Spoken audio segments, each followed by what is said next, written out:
లాజరు లేచాక అతనికి ఏమున్నాయి? ప్రేత వస్త్రాలు ఉన్నాయి. వినండి, రక్షించబడిన మాట వాస్తవమే, కానీ రక్షించబడ్డాక కూడా ఇంకా మన పాత జీవితపు ప్రేత వస్త్రాలు ఉంటాయి. వాటిని ఏం చేయాలి? విప్పి పోనివ్వాలి, విప్పదీసుకోవాలి. ఎవడు కట్టాడో వాడినే విప్పమని చెప్తున్నాడు ఆయన. వినండి, ఎఫెసీ పత్రికలోనికి రండి. దీని అర్థాన్ని అపోస్తుడైన పౌలు ఇలా చెప్తున్నాడు. ఇది ఎవరి కథ? లాజరు కథ అనుకుంటున్నారేమో. ఇక్కడ కూర్చున్న ఈ మాటలు వింటున్న మనందరి కథ. 2వ అధ్యాయం 1వ వచనం చూడండి. ఆ సమాధిలో ఉన్న వాళ్ళెవరు? మీరు అపరాధముల చేత పాపముల చేత ఏమయ్యారు? ఆ సమాధిలో ఉన్నది మీరే. ఇంకా ఆయన మిమ్మల్ని ఏం చేశాడు? క్రీస్తుతో కూడా లాజర్ని రమ్మన్నాడు, జాన్లీని రమ్మన్నాడు, నిన్ను రమ్మన్నాడు. క్రీస్తు విశ్వాసం ఉంచగానే ఏమయ్యాం? మనం రక్షించబడ్డాం, బ్రతికించబడ్డాం. బ్రతికించబడ్డాక కూడా మనకేమున్నాయి? కట్లు ఉన్నాయి. ఆ కట్లు ఏంటో చూద్దాం. ఇదే ఎఫెసీ పత్రిక 4వ అధ్యాయంలోనికి రండి. 4వ అధ్యాయం ఏమని చెప్తున్నాడు? పాత కట్లు ఉన్నాయి. 4వ అధ్యాయము మొదట 22వ వచనం చదువుకుందామండి. క్రీస్తును నేర్చుకుంటున్నామా? అలా అవ్వకపోతే సమస్య ఏంటి? ఆ కట్లు అలాగే ఉంటాయి. లేచారా? లేచారు. సమాధిలోంచి లేచారా? రక్షించబడ్డారా? రక్షించబడ్డారు. కట్లు అలాగే ఉన్నాయి. 22వ వచనం, కావున మునుపటి ప్రవర్తన విషయములోనైతే మోసకరమైన దురాశల వలన చెడిపోవు. ఆ కట్లకు ఒక పేరు పెట్టాడు. ఏంటంటది? మీ ప్రాచీన స్వభావం. ఆ కట్లు విప్పబడాలి. ఆ ప్రాచీన స్వభావాన్ని ఏం చేయమన్నాడు? వదులుకొని. కనీసం 3 వెర్బులు ఉన్నాయండి అక్కడ చూడండి. వదులుకొని తర్వాత మానుకొని అనే మాట ఉంటుంది చూడండి. దొరికిందా? మానుకొని, లేకపోతే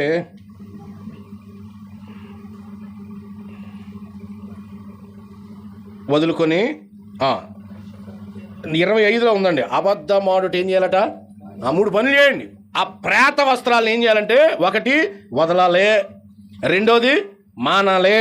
ఇది తీసేసాక 24వ వచనం చివరిలో ఏముంది? నవీన స్వభావాన్ని ఏం చేయాలి? విశ్వాసి లాజరుతో పోలికండి. కుళ్ళిపోయిన జీవితం, కంపు జీవితం. మార్తమ్మ చెప్పింది కరెక్టే. మన జీవితపు పాత జీవితము అది చాలా చెడ్డది. అదే ప్రభు బ్రతికించాడు. ఆ ప్రేత వస్త్రాలు వదిలిపెట్టాలి. ఏంటి ఆ ప్రేత వస్త్రాలు? ఆ ప్రేత వస్త్రాలు వాటి యొక్క దుర్గంధం ఏంటో చెప్పాడు. 25వ వచనం చూడండి. ఒక కొంపు అక్కడ చెప్పాడు. అదేంటో చెప్పండి చాలు. అబద్ధం అనేది విశ్వాసికున్న ఒక ప్రేత వస్త్రం. అబద్ధమాడుట ఏం చేయాలా? మాని. విశ్వాసులు అబద్ధాలు ఆడతారా? ఆడతారు. కానీ ఏం చేయాలి? వాటిని మానాలి. ఆ ప్రేత వస్త్రాన్ని విడిచిపెట్టు. నెక్స్ట్ ఇంకేం చెప్పాడు? 26వ వచనంలో మరొక దుర్గంధం చెప్పాడు.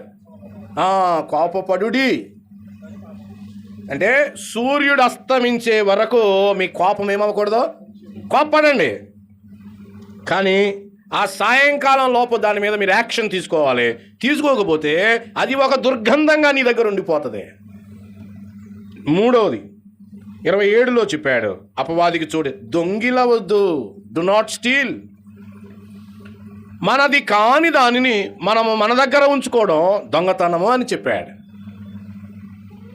ఒకవేళ అలా ఉంటే అది దుర్గంధం. ప్రేత వస్త్రాన్ని విడిచిపెట్టమ్మా. ప్రేత వస్త్రాన్ని విడిచిపెట్టవయ్యా. 29 దుర్భాషలు విడిచిపెట్టండి. మన భాష చాలా బాగుంటుంది. కోపంలో సంస్కృతం వచ్చేత ఉంటుంది. కోపం ఉన్నప్పుడు సంస్కృత భాషా పండితులు ఒక ఆవిడ్ని ఫంక్షన్కి పిలిచారట, విశ్వాసి ఆమె. కానీ అక్కడ దురదృష్టవశాత్తు కామెడీ ప్రోగ్రాం పెట్టారట. వాడు ప్రజల్ని ఎంటర్టైన్ చేయడానికి బూతులు మాట్లాడుతున్నాడు, సరసోక్తులు మాట్లాడుతున్నాడు, రెచ్చగొట్టి మాటలు మాట్లాడుతున్నాడు, అవమానపరుస్తున్నాడు. అటు ఇటు తిరుగుతుంటే ఈ వెర్రి జనం ఆ అవమానాన్ని చప్పట్లు కొడతా ఉంది. ఈమె విశ్వాసి. వెళ్ళిపోదాం అనే లోపలనే వాడు జోక్స్ ఏవో చెప్తూ గొంతు ఎండిపోయింది ఆడిది. అప్పుడు పక్కన వెయిటర్ని పిలిచి, అయ్యా నాకు కొంచెం గ్లాసు మంచినీళ్ళు పట్టరా అని చెప్పాడు. వాడు అలా చెప్పగానే ఈమె సభలోంచి పైకి లేచి, బాబు ఆ మంచినీళ్ళతో పాటు టూత్పేస్ట్ బ్రష్ కూడా పట్టరా, ఆడు నోరంతా దుర్భాషతో ఉంది, అది కడగబడాలి. దుర్భాష ఏది మీ నోట ఉండడానికి వీలు లేదు. పాత వస్త్రాలు విడిచిపెట్టేయండి. ఇంకేం చెప్పాడు? దుఃఖపరచకండి అని 20:31లో సమస్త ద్వేషం, కోపం అంటే ఈ వచనాలు, కఠినత్వం ఉంచుకోకండి, బిట్టర్నెస్ ఉంచుకోకండి, ఎవరి మీద మీరు కఠినత్వం ఉంచుకోకండి అని చెప్తూ వచ్చాడు. ఇవి ఏ వస్త్రాలట? ప్రేత వస్త్రాలు. ఓసారి చూసుకోండి, ఆ కంపు ఉందేమో మన దగ్గర. ఈ కంపు ఉంచుకుని ఎన్ని సెంట్లు కొట్టుకున్నా ప్రభు ఎదుట మనమేమి అంగీకరించబడం. 5వ అధ్యాయం 2వ వచనం చూడండి. ఆయన ఏం కోరుతున్నాడు? 5వ అధ్యాయం 2వ వచనం, క్రీస్తు మిమ్మల్ని ప్రేమించాడు. కంపు పోయి ఇప్పుడు మీలోంచి ఏం రావాలా? పరిమళ వాసన. లేవియా కాండంలో 5 బలులు ఉన్నాయి. అది పెద్ద సబ్జెక్ట్, క్లూ అలా ఇచ్చి వెళ్ళిపోతాను. మొదటి 3 బలులు దహన బలి, నైవేద్యం, సమాధాన బలి, పరిమళ వాసన. పరిమళ వాసన. మన జీవితం ద్వారా ఆయనకి క్రీస్తును పోలిన జీవితం జీవిస్తే పరిమళ వాసన.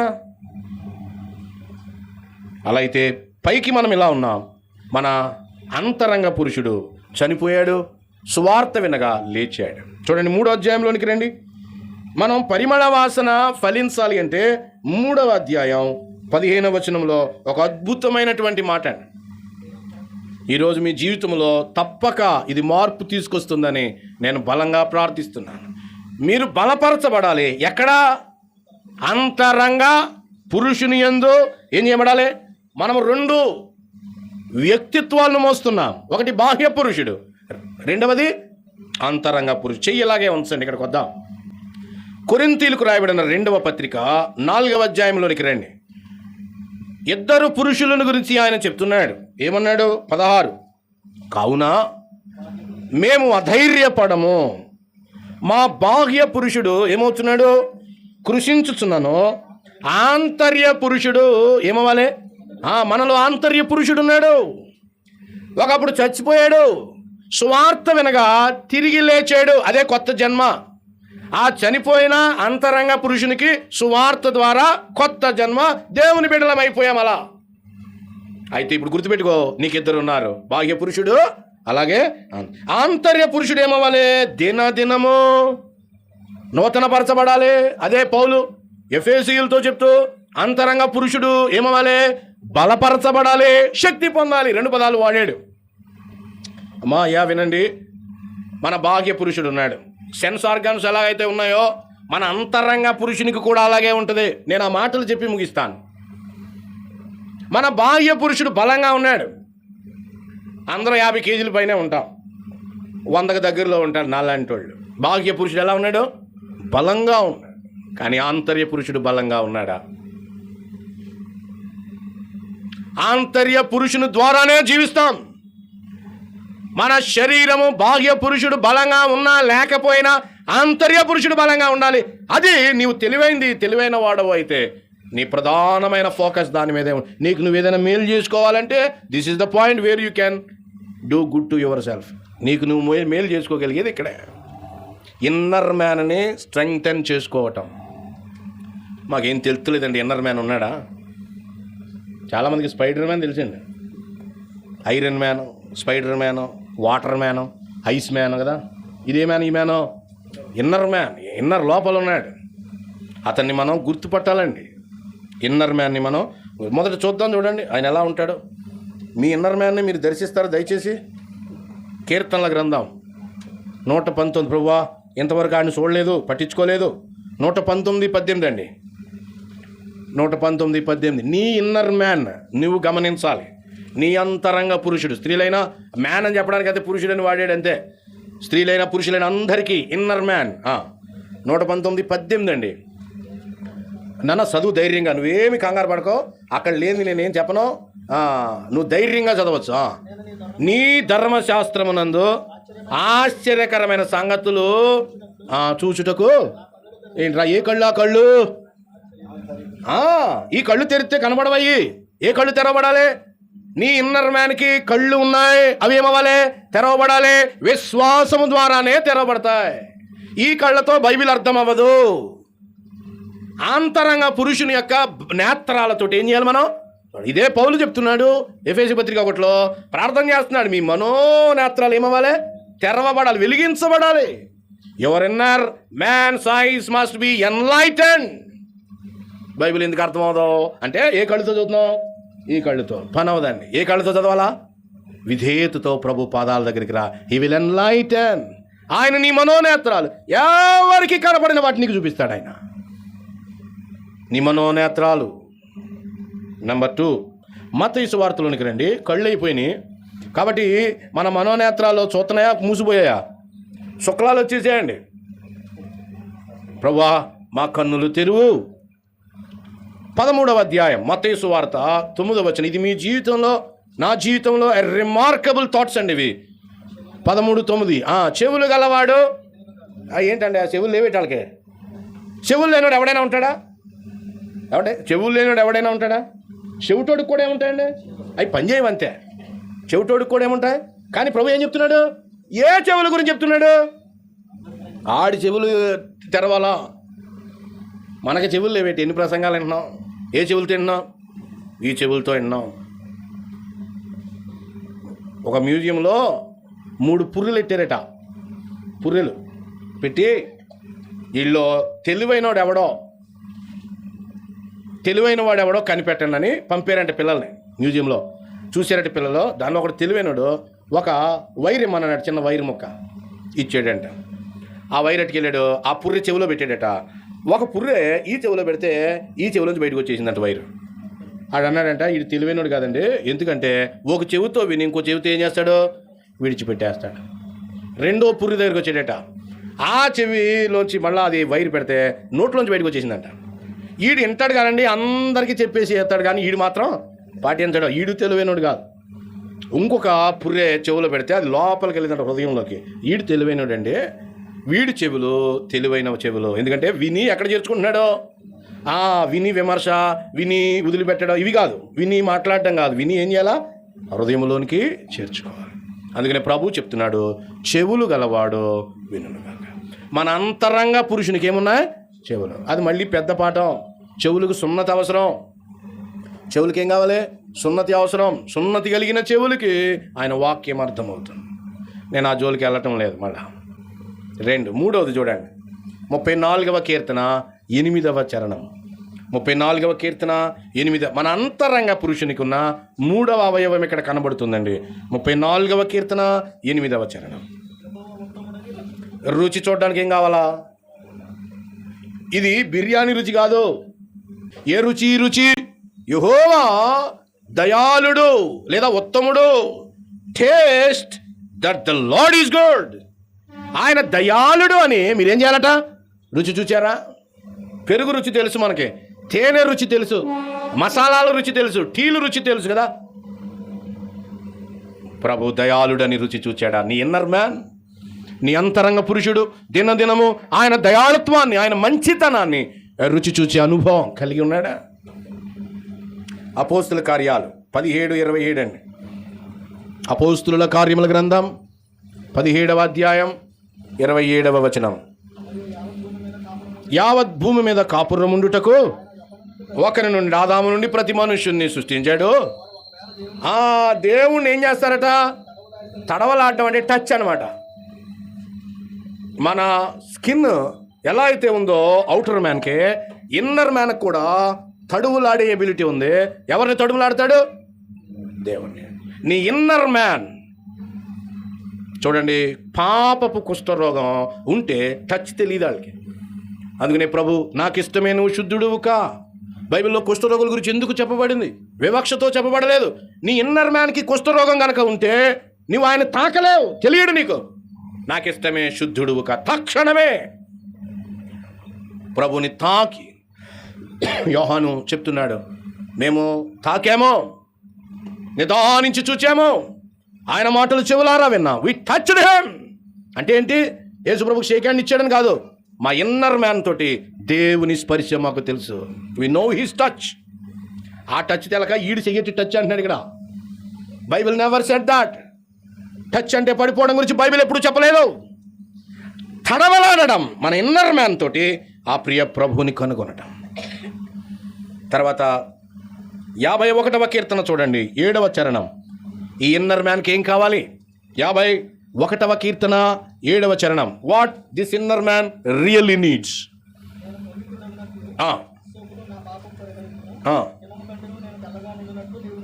హిమము కంటే అంటే దావీదు స్కిన్ గురించి చెప్తున్నాడా? హృదయం గురించి, ఇన్నర్ మ్యాన్ గురించి చెప్తున్నాడు. రోజుకి ఎన్నిసార్లు స్నానం చేస్తాం? పొద్దున్న, ఓకే, ఒక పూటైనా చేస్తాం. ఇన్నర్ మ్యాన్కి నువ్వు బాతింగ్ ఇచ్చింది ఎప్పుడు? వాక్యం రాని రాని రాని నా లోపం చెప్పని, అది ప్రభు దగ్గరికి వెళ్ళి క్షమాపణ అడగని, అదే బాతింగ్. దేవా, అబద్ధం ఉందన్నావా, పాపం ఉందన్నావా, వ్యభిచారం ఉందన్నావా, దొంగతనం ఏముందన్నావో అది నేను విని మెత్తన చేయబడి ప్రభు దగ్గరికి వెళ్ళి, అదే బాతింగ్. హిస్సోపుతో నన్ను కడుగు, క్లెన్స్ మీ. మీ ఇన్నర్ మ్యాన్కి స్నానం చేపిస్తున్నారా? ప్రియులారా వినండి, మన బాడీకి స్నానం కావాలి, మన అంతరంగ పురుషునికి ఏం కావాలి? We need bathing. తర్వాత చూడండి, మత్తయి సువార్త 4:4. స్నానం అయ్యాక ఏం చేయాలా? మత్తయి సువార్త 4వ అధ్యాయం 4వ వచనం. ప్రభు ద్వితీయోపదేశ కాండంలో ఉన్న మాట అపవాదికి ఉపయోగిస్తున్నాడు. ఏమన్నాడు ఆయన? మనుషుడు రొట్టె వలన మాత్రము కాదు కానీ దేవుని నోట నుండి వచ్చు ప్రతి మాట వలన man shall live not just by bread alone but by the every word that proceedeth from the mouth of God. దేవుని నోట నుండి వచ్చు ప్రతి మాట వలన ఏం చేస్తాడు చెప్పండి? దేవుని మాటలో మన బాహ్య పురుషునికా అంతరంగ పురుషునికా? భోజనం పెట్టి ఎంతకాలం అవుతుందో? ఎన్ని పూటలో న్యాయంగా? అల్పాహారమే చాలా ఎక్కువ ఉంటుంది కొంతమందికి, పేరు అలా వచ్చేసింది అంతే.